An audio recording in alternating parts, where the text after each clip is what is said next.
Hello friends, welcome to my classroom online.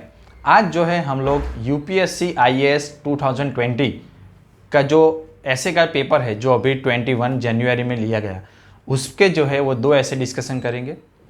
ऐसे का जो पार्ट होता है वो जीपीएससी में भी होता है, दूसरे स्टेट सिविल सर्विसेज में भी होता है, यूपीएससी में भी होता है। 4 ऐसे पूछे जाते हैं यूपीएससी में आईएएस की एग्ज़ाम में पहले खंड में, 4 पूछे जाते हैं दूसरे खंड में।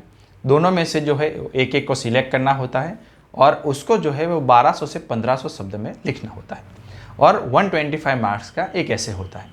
ऐसे में जो है वो 2-3 चीज़ों का ध्यान रखना होता है। एक तो है वो आपको विषय वस्तु से जो है वो डिफ़र नहीं करना है, मतलब जो भी विषय आपको पूछे गए हैं उससे जो है आपको अलग हटना नहीं है। दूसरा कि जो सिर्फ पूछा गया है सिर्फ उस पे ना रह के अलग अलग डायमेंशंस जो है आपको कवर करना है और उसी के हिसाब से जो है वो मार्किंग होता है। और ऐसा भी नहीं है कि आप कुछ भी लिखो और मार्क्स मिलेंगे, ठीक है। आपको जो है उसमें क्रोनोलॉजी को ध्यान में रखना पड़ता है कि जो एक लिखा फ्लो दिखना चाहिए। ऐसा नहीं कि पहले पैरा में कुछ भी लिख दिया, फिर जो याद आया वो दूसरे पैरा में लिख दिया, फिर पहले पैरे का जो पार्ट था कुछ याद आ गया वो तीसरे में चिपका दिया। ऐसा नहीं, उससे जो है आपके मार्क्स कट जाएंगे। तो ऐसे के लिए हम लोग आज एक मॉडल ऐसे डिस्कशन करेंगे। ऐसा नहीं है कि जो हम लोग डिस्कशन करेंगे वही लिखना चाहिए, क्योंकि निबंध में कोई फिक्स फ्रेम होता नहीं, आप अपने हिसाब से कुछ भी लिख सकते हो। लेकिन एक जो है वो आइडिया आ सकता है कि भाई कैसे हम इसके बारे में सोच सकते हैं।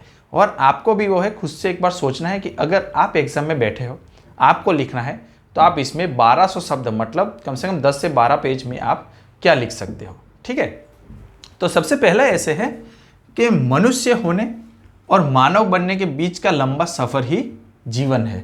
इंग्लिश में है life is the long journey between human being and being human. तो देखिए, एक 2 या 4 वर्ड का है जो एक लाइन दी जाती है और उसी के ऊपर जो है आपको लिखना होता है। तो ये ऐसे में क्या कह रहा है कि मनुष्य होने से मानव बनने तक के सफ़र की बात की गई है। कोई भी व्यक्ति जब जन्म लेता है तो मानव के रूप में जन्म लेता है, हम इंसानों की बात कर रहे हैं। तो जन्म से मानव तो हर कोई होता है, लेकिन क्या मनुष्य हर कोई होता है, लेकिन क्या वो बीइंग ह्यूमन बन पाता है, ठीक है, मानव बन पाता है? तो उसके बारे में जो है वो पूरे एक लाइफ की जर्नी होती है कि क्या क्या उसने अच्छी चीज़ें की, सोसाइटी को क्या दिया, फैमिली को क्या दिया, देश को क्या दिया, दुनिया को क्या अच्छा दिया। तो अगर जो है वो इस पैरामीटर्स पे खरे उतरते हैं, तब जाके वो है लाइफ के 15, 20, 25, 30 साल कम से कम लोगों के लिए अच्छा काम करके, सोसाइटी के लिए अच्छा काम करके, अच्छा बिहेव करके आप बन सकते हैं बीइंग ह्यूमन। मतलब कि एक लंबा सफ़र है। ऐसा नहीं है कि 1-2 साल में आपका इतना अच्छा नाम हो जाएगा या आपके जो है वो काम के चर्चे होने लगेंगे। तो उसके लिए जो है वो त्याग, बलिदान, संयम, जो सारी चीज़ें हैं उसको जो है सच में लाइफ में लाना पड़ेगा। कोई भी व्यक्ति होता है उसके 2 पहलू होते हैं, एक होता है उसका निजी जीवन, दूसरा होता है सार्वजनिक जीवन, ठीक है।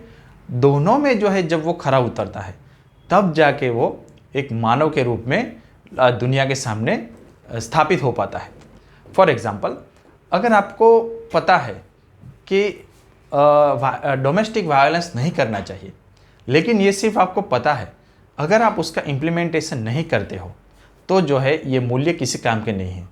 दूसरा कि सार्वजनिक जीवन में आप कहीं पे जॉब कर रहे हो, किसी बड़े पद पे हो, या तो आप अपन बिजनेस कर रहे हो या किसी के यहाँ जॉब कर रहे हो, तो आपको पता है कि टाइम से जाना चाहिए, चोरी नहीं करनी चाहिए, भ्रष्टाचार नहीं करना चाहिए, किसी को परेशान नहीं करना चाहिए बेवजह, ठीक है। तो ये सारी चीज़ें जो है वो हमें पता होना और उसको इम्प्लीमेंट करना, दोनों चीज़ें डिफरेंट है, ठीक है। तो दोनों चीज़ों में अगर आप उसको इम्प्लीमेंट कर पाते हो तभी जो है आप बीइंग ह्यूमन बन सकते हो। इसके लिए हम एक एग्जांपल ले सकते हैं महात्मा गांधी का। महात्मा गांधी जी को आप देखिए, जब वो साउथ अफ्रीका से इंडिया आए, ठीक है, तब जब उन्होंने पूरे देश की एक यात्रा की भारत को जानने के लिए, और उन्होंने ये भी कहा कि सही में जो भारत है वो गांव में बसता है। क्यों? क्योंकि उन्होंने देखा कि भारत के गांव की स्थिति बहुत ही खराब थी। वहाँ लोगों के पास पहनने के लिए कपड़े नहीं थे, खाने के लिए भोजन नहीं था, ठीक है। दो जो है वो समुदायों के बीच में आपस में एकता नहीं थी, और एक ही कौम के लोगों में भी अस्पृश्यता थी, ठीक है, जातिवाद था। तो गांधी जी ने ये सब देखा और उनको कम करने के लिए उन्होंने एक्चुअल में प्रयास किया। इसीलिए जो है हम उनका महामानव कह सकते हैं, राष्ट्रपिता कह सकते हैं, ठीक है। क्यों? क्योंकि जब उन्होंने देखा कि मेरे गांव के लोगों के पास पहनने के लिए कपड़ा नहीं है, तो आपने अगर उनकी कोई फ़ोटो देखी हो तो वो बैरिस्टर का वो कोट पहन के जाते थे, लेकिन उसके बाद पूरी ज़िंदगी उन्होंने जो है वो सिर्फ धोती और ऊपर जो है वो गमछा रखा। क्यों? क्योंकि उन्होंने देखा कि अगर मेरे गांव के, मेरे देश के लोगों के पास पहनने के लिए कपड़ा नहीं है तो मैं इतने सारे कपड़े नहीं पहन सकता। तो ये जो चीज़ कि पता ये सबको था, लेकिन इम्प्लीमेंट किसने किया, उसी की वजह से जो है वो हम उन्हें याद करते हैं। तो यही है कि मनुष्य होते हैं क्योंकि आपको सब पता है कि ये चीज़ अच्छी है, ये बुरी है, इंसान की समझ होती है, लेकिन उसमें से अच्छी चीज़ को पसंद करना और उसको इम्प्लीमेंट करना, तब जाके जो है वो बीइंग ह्यूमन आप बन सकते हो, और उसमें जो है वो एक जीवन का लंबा सफ़र निकल जाता है। गांधी जी का एक फेमस एग्जाम्पल आपको बताता हूँ कि ये आप लिख भी सकते हैं कि जब वो प्रिंस से मिलने के लिए इंग्लैंड गए थे, तभी वो वही पहन के गए थे। तो वहाँ उस टाइम की जो मीडिया थी उन्होंने पूछा कि क्या आप प्रिंस से मिलने जा रहे हैं, राजा से मिलने जा रहे हो और आप ये पहन के जाएंगे?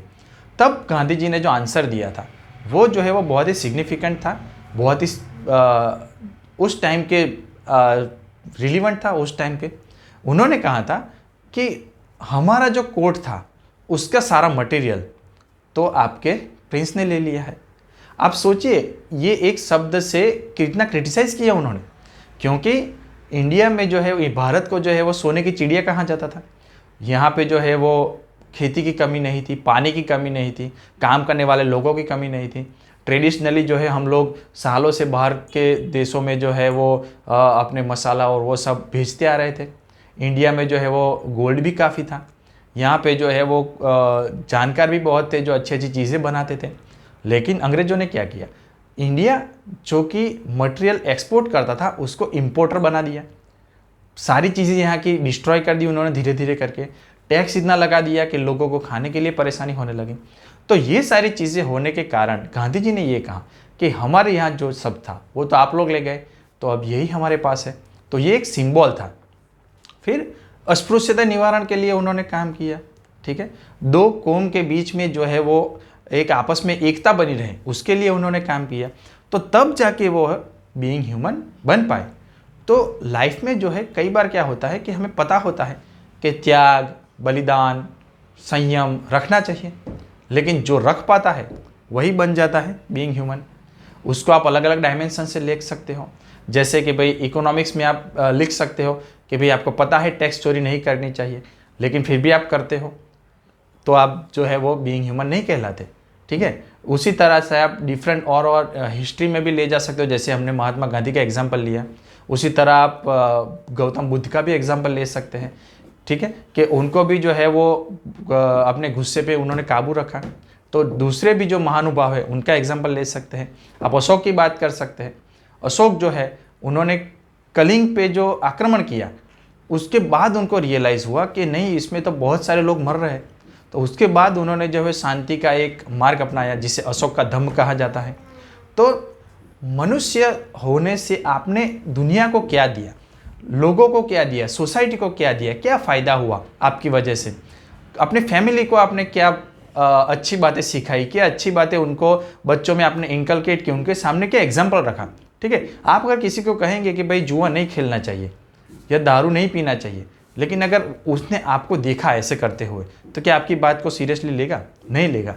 तो यही चीज़ है कि सारी चीज़ें पता होना और उसको इम्प्लीमेंट करना बहुत ही डिफरेंट बात है। उसमें एक जीवन का पूरा जो समय निकल जाता है, और तब जाके जो है एक मनुष्य जो है वो मानव बन सकता है। तो इसके इर्द गिर्द आप थोड़ा अपना जो है वो कुछ एग्जाम्पल रख के इस चीज़ को जस्टिफाई कर सकते हो, ठीक है। तो आज हम लोग एक ऐसे देख रहे हैं। इसके बाद की जो वीडियो होगी उसमें हम लोग दूसरा ऐसे देखेंगे। दूसरा ऐसे है कि विचार परत संकल्प स्वयं के शांतचित्त रहने का उत्प्रेरक है। Mindful manifesto is the catalyst to a transcript self, मतलब इसकी जो डिटेल है वो हम लोग आगे देखेंगे। ऐसे ही ऐसे पूछे जाते हैं, ऐसे ही उसको लिखना होता है।